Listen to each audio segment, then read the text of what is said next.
have online presence of Mr. Yersultan. He is Senior Expert of Institute of World Economy and Politics of Kazakhstan, and he will be discussing Kazakhstan and Pakistan's steps to a mutually beneficial economic partnership. All right. Good day, everyone. Assalamu alaikum. Thank you very much for inviting me to this amazing forum, to this amazing event, for providing me with this amazing opportunity. First of all, let's start about a little bit of history.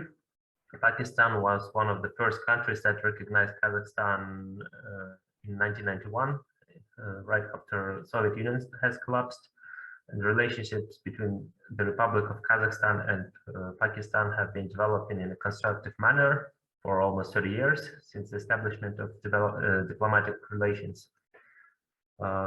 This clearly manifested in Pakistan's support in 2016 for Kazakhstan's candidacy for non-permanent members of the UN Security Council for the period of 2017 and 18. And prior to that, in 2011, Kazakhstan provided similar support for Pakistan. In October 2022, President of Kazakhstan, Mr. Kassym-Jomart Tokayev, met with Prime Minister of Pakistan, Shahbaz Sharif, in Astana, as was mentioned before. And the leaders discussed the prospects for Kazakhstani-Pakistani cooperation in trade, economics, and investment spheres. The Kazakhstani president called Pakistan one of the key partners of Kazakhstan in South Asia. And, Kazakhstan and Pakistan have close or coinciding positions on top world political issues, which is the basis for effective interstate cooperation within the framework of international organizations like United Nations, TICA, SCO, and others. And an indicator of the friendly nature of bilateral relations was the decision taken by the government of Pakistan in April 2020 to provide Kazakhstan with requested medicines to combat the spread of coronavirus as humanitarian aid. And talking about trade and economic cooperation, the main mechanism for the implementation of interstate cooperation in the trade and economic sphere is the Kazakh-Pakistani Intergovernmental Commission on Trade, Economic, Scientific, Technical, and Cultural Cooperation. By the end of the last year, 2021, bilateral trade increased by more than 2 times and reached more than $95 million. Still, the amount is not as large as it could be, but we can see the increasement. The trade turnover between the countries for the 9 months of the current year, 2020, also increased by almost 18% already and reached $57 million. The last year, for the 9 months, it was more than 48 million. So we can see the increasement.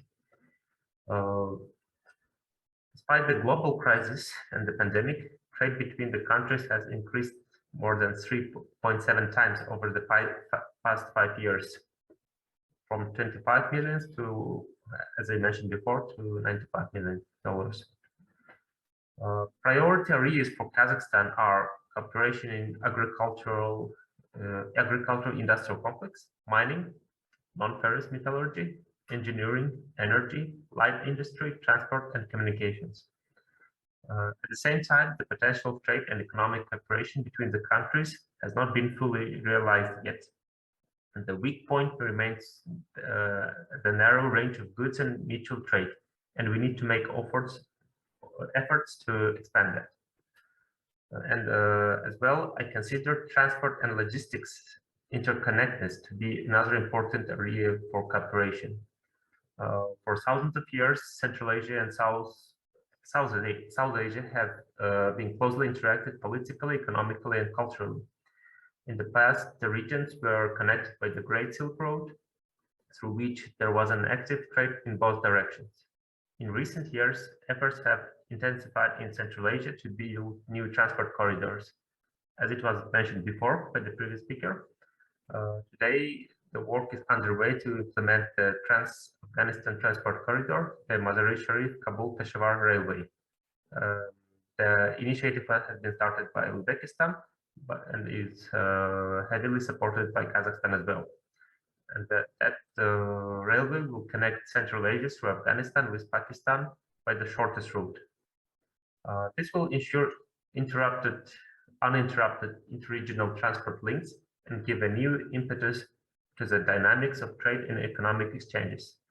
The forecast volume of cargo transportation in the first years of cooperation is estimated for about 4 million tons, and the further increase to 7 million tons per year is possible.